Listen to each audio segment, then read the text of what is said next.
Okay. MMA news. MMA Sport 2015. Kan lo tanang. Voina hian kan lim khopa Veti College. Veti College ground MMA Sport kan ni mega. Kan tan to ngeng hea. Ten voin hi chol ania rongkal thero te ponom nol ni arongkal thei ho hi kan lim lom le ni. Voina hian arongkal thei zinga alar zolte kan lo komang. Papuya.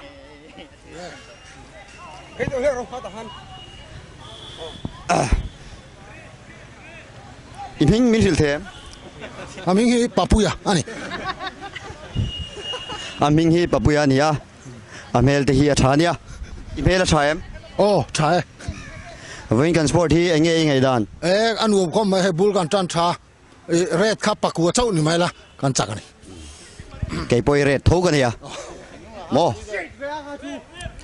So tilai so me chelam pangin poison ball. An nei don meka. An changlom le ni re da hian. Apuya pangin atarazurin anom deu thua. Polama po son nula chelo tak tak anomani. Poison ball mugan chak to le ni tuna hian. An la kim no deu ni ome.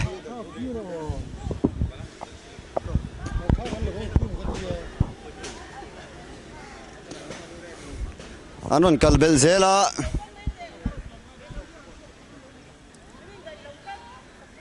Abazai. An kom du te. Pazai local them. Kalti zel me ngo. Comment pa sel set kan. Oh hey. Poison ball and turn trap to so like organizer. Puithu berso charania asan la so anal emema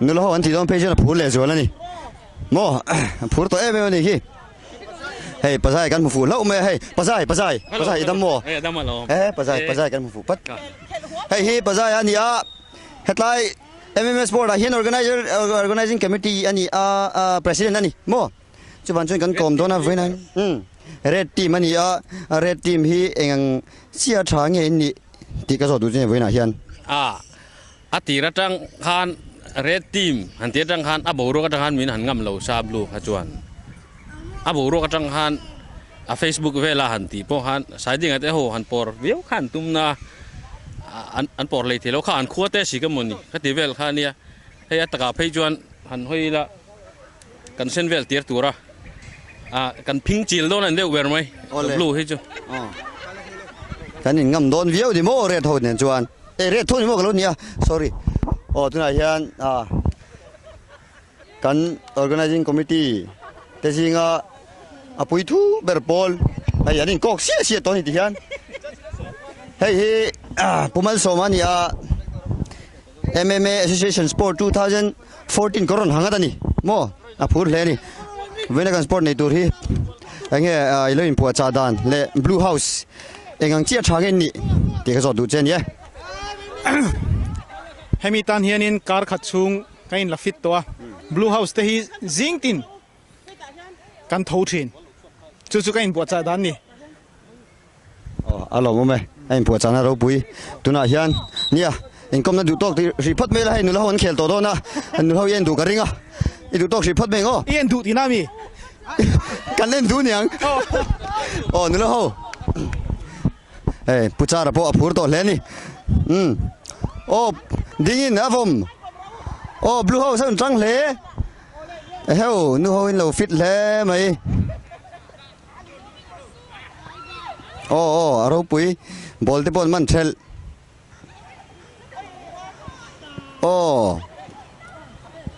pui rinaisun an trăng ze kania an me nang so ni lo du pakhatao te ô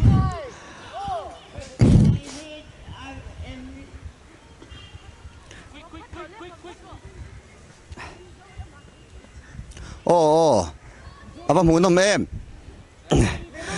rina hian ain tu ni ain a khel tu ni hi anuam zo kan jingkan kan khel zo chia mi palama po hei mi chia hian an mela tang reng san an enjoy ti hi a chiang lut tuka o pakhatau le ta o kan nau pakhatau te blue house lampang pakhatau le to o avom le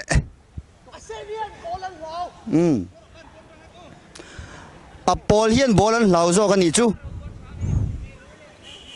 o din puina vom o nulam hel thar pona vom le hei kan lam her sia don chu tu na vom tu te po hi cái này lo fit lom khop mai cái khi lại kẹp lệ sunglass này na tlan dâu khi fit mel khop mai pi maria ini ya fitness mantra an tiang deuh sonia cái lang em sốt lắm bằng xin tilang don om ni sốt lại so din pui bola mu thel vom le ta re thau so in trăng riu maya hi ai trăng zo ka kan ngai chu blue house ho in ya chan chu tlan ko zok le phi chang zok son ni ko tlang e ti ma te pon so le ma sun chu a an be na sa khop mai amu nom rinain an ti thai zek we hey anh vòng lùng lại thế lo cái gì nãy bôi ni sa to reo mày comment lắm bằng bôi cái thằng lại thì to lo ni cái gì á bôi mình thật lệ blue house anh chắc à tu na sĩ chuan red house lắm bằng po chung lụt tu anh nhá hatai circle po na hian tu na blue house on lo ding về lệ anga red house achunga an lo lut ve to ang blue house a fit tak ho hi pimare le athui roi ten ya ki tlai kor sen ha termit vo te po 75 tin sia ki yats lampanga thok ania yats lampanga po hian thok ma se lo fit thei le mai anh yo mẹ cho na bul chia mi khi pu David anu puye ni pu David anu puye navy ani so fitness brand ti inject so mo so po so anu lai chuanin fit ve leng ka ring ani tun nu po hian hei alabon ti asiat tuna hian re tho hi achunga hantlan zai tu ring to khop maya rilu le ti tak mevin anin pu cha to ti tak mevin tuna hian puchara pucharan aham le ta samza ya khoi ni chu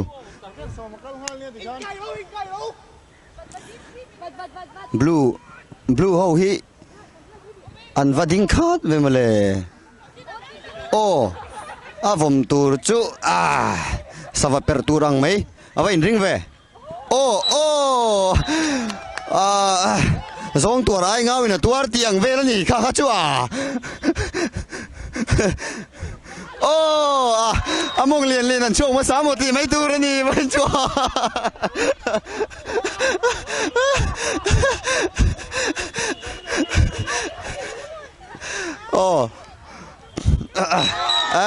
kai kan yes lampang po chu ke na rin lo tak me fit ber tur kan ngai kha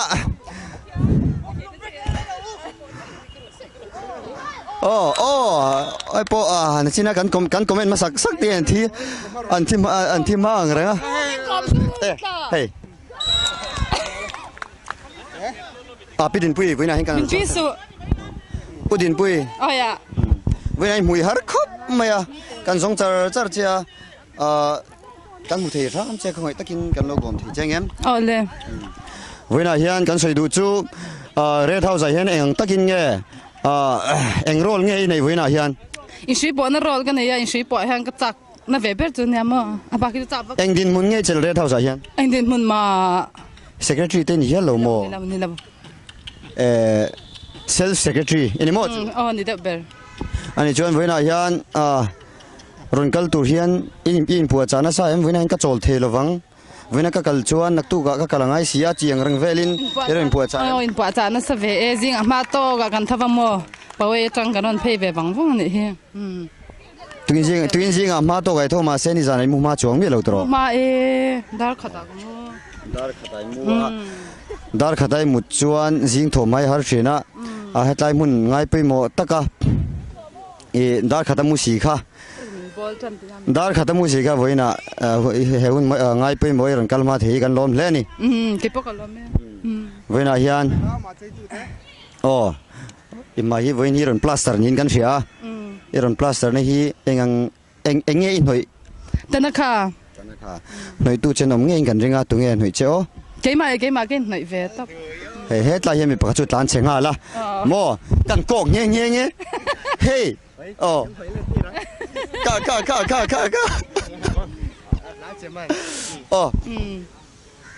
kan lo me le ke po kalom me rimaron tlan no dian non tlan Hetman.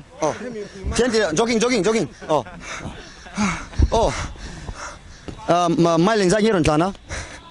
Game thum le chân về. 8 mai là thế phong này chẳng miền lâu mò. Chẳng nghe cái rep về ha. Dạ, cái phơi cái phur tọt khop mấy hey. Cho nên basketball le football hi thì khop em. Sport lampang à chuan mo. Involve vom hi ka tui bera mo. Le poison ball ha. Poison ball khan nom reu me hey kan basketball player te. Ấy kan khel le dona tu na hian in hui po ni chu. Give me fire, give me that which I desire.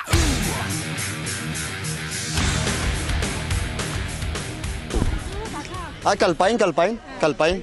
Tihan. Asi join ai chakai kalo tihan. Tihan chakai kalamo. Idam mo. Đâm lòm. Với này hiện rồi del thế kan kim chang lên thì in em. Cái đâu xin lòm hay với nãy bị cái xóm này cái đông mò cái lòm khóc mày. Bị cái xóm này lâu đông gì mò cái lâu lên đấy. Alo kan char thei ram che. Bye bye. In hui po kan chan le don ta in hui po hian. Camera anh cái lần em. Cái make up hi thawak lo. In hui po anh cái tel ve ngai mấy thế à.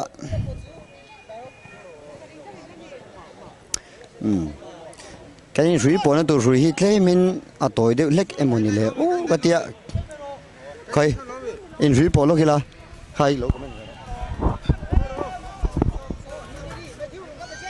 Ole tu la hian mi pai free po. Kan chan do na. He ka comment lang lo. Give me fire, give me that which I desire. Ole tu na in free po. Chan do me ke.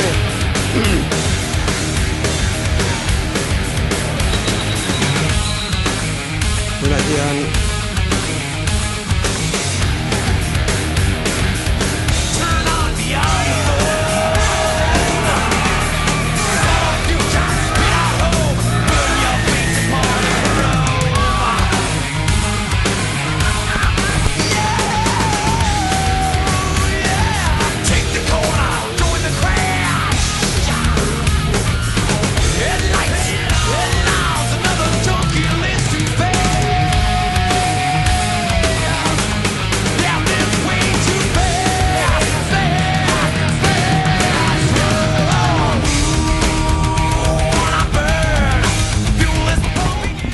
Tôi có vô ra cái tela cái chảo lên đi.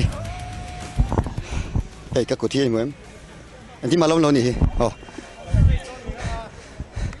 Tôi nó so red house mình nó cổ lại tôi chứ. Cần lăng này đâu. Give me that which I desire.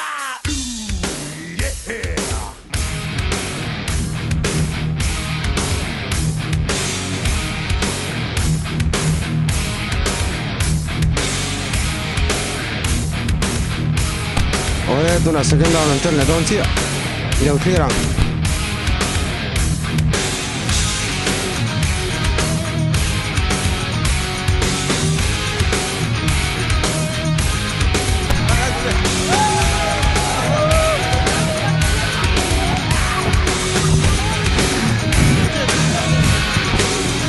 Red House sao in ăn nè lé cắn nè lé đi chú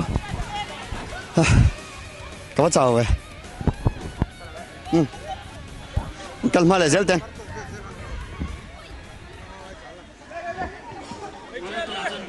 mày chỉ làm bằng anh thì về là đồ đó nữa mày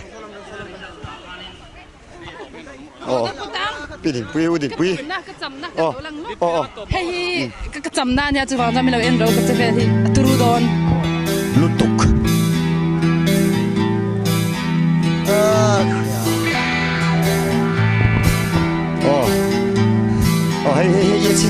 yes làm thùng cổng nó bằng con tệ cái cổng nó tệ chứ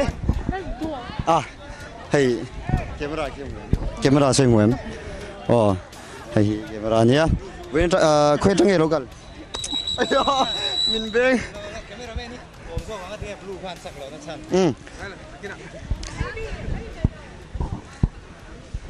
so anh player lắm bằng tụi nó có lên mà đi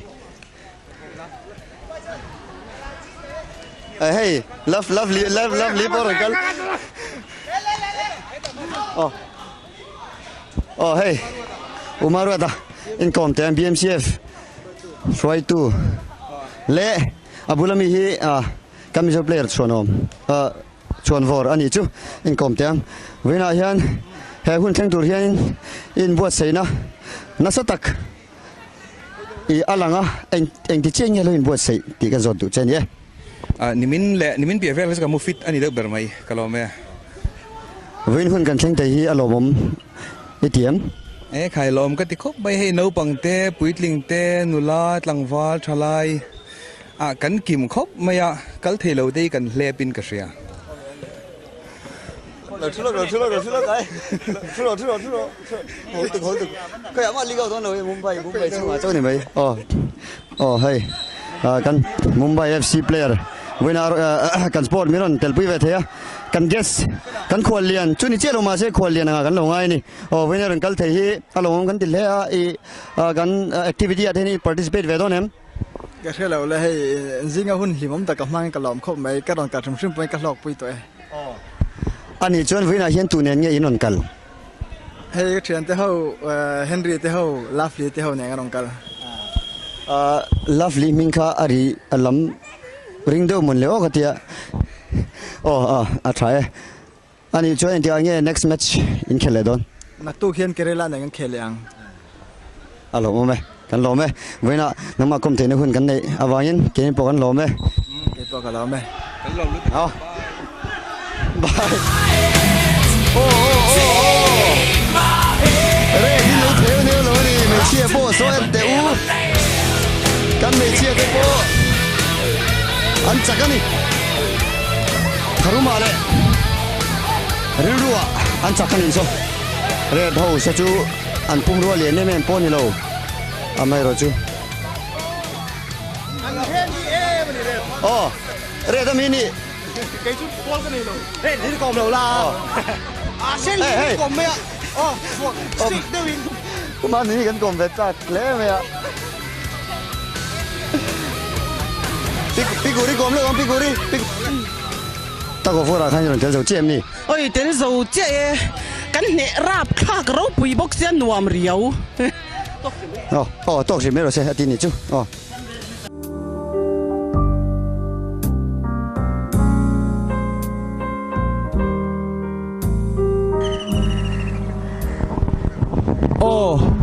MMA annual sport kung sang ni som pangana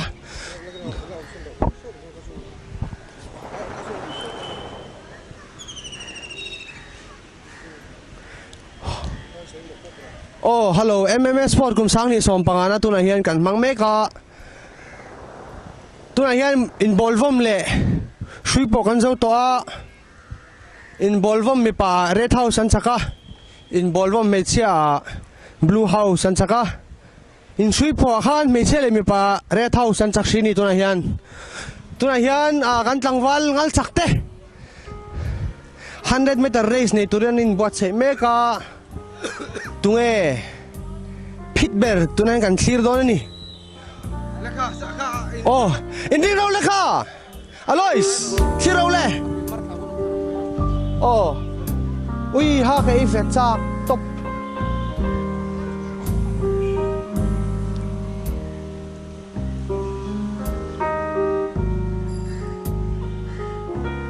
Henry pakat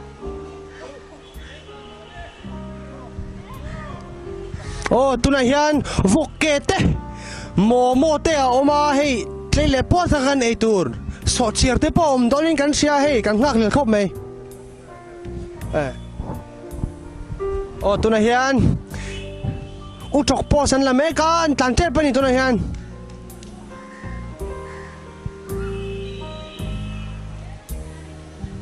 oh anin ring meka free sila ham donin ni tuna hian oh hetlama po pakhatna panina pathumna tinge tikha tunlai technology changkang mobile phone ne nan la don ni oh an tlan me ke tuna hian navy lampang an tlan chakhle a tuna hian red house in man shwai shini oh red house pakhada le panina red house in an la a pathumna blue house in an la ni tuna khan oh tlangwal siding liana blue house tlangwal ri ma red house le tlangwal ve na te tlangwal ve le tlangwal rin mo ya te kha tunan khan man shwaya pathum na kha blue house in an ha usha mani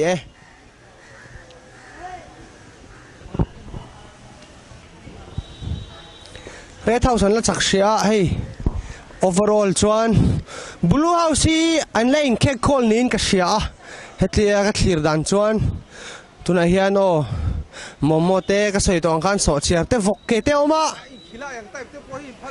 oh impact te poi lawa Henry hai kom dok ta hen o tlangwal Henry lo gal ro se o tlangwal Henry a phone belai tuna hian kan lo komang kalina chu blue oh tlangwal Henry tuna kan kom dona tlangwal Henry house angayom blue house oh tlangwal Henry blue house oh tuna kan event ne to ta ka khan engenge dan red hi tuna an kal dan arang hen an chak mai don in siange blue house chon hula ma an ron turn around don ni ai siat engenge tuna landana riwat chuan blue house an lat red house an lat charia ma se red blue house thadna lampang an lati ve vak lo anula ma jong kan chak jok chu karing i soi tumbe chu chang tu pa te ya tobla man chang hian blue house wa to pan che don ti na ni chia tuna hian hei momo te khai chim to biking kan sia vok ke te kha enge atui em ti khamin silver ere te min pe phal box silawa atui khop mai khu mi zong zong leise leiman malo pe chona zodon so cameraman le tuna hei reporter hian ei chak den kan clear vong ni minute nga chung min pe phal chi a box silawa ti hian kan comment ta me chu ni oh tlangwal Henry enge soitur dang te ne enge chicks lampang te an lo tam don ni siange mi palir kan me don kari nai nan tam lo chicks mo oh kan veng lam kan that lo wanga mani ani tak chu kan lo me oh tuna hian oh tuna hian kan nula ten tlan dona nulangal sang tlan chak the tho oh paruk anin tlara tuna hian tuwe chak kan lo thlirang an tlan khurum rum me an china pokhan oh hey kan nulate esterite parpuite oh rong min noi ve ni Esther engau sangayom a blue house parpui khai engau sangayom blue house mo tuna hian solan lo tlane oh blue house tira ule blue house oh tan pe to ta lo ten oma blue house in man shwai ni oh kanulaten man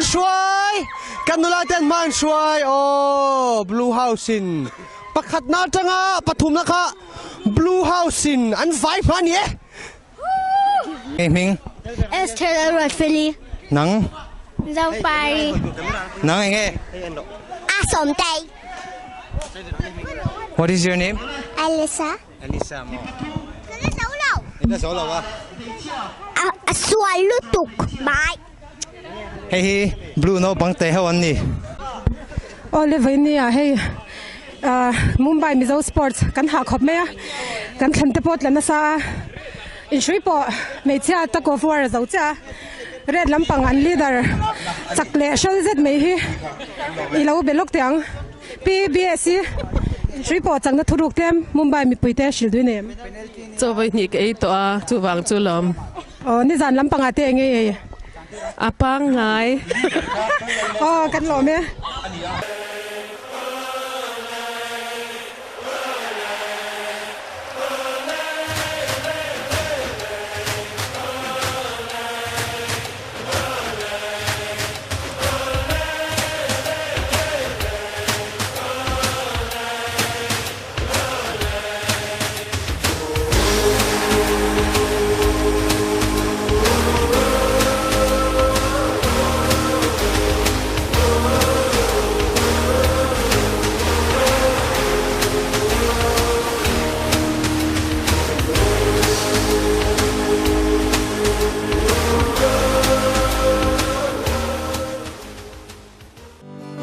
Blue sky is turning gray,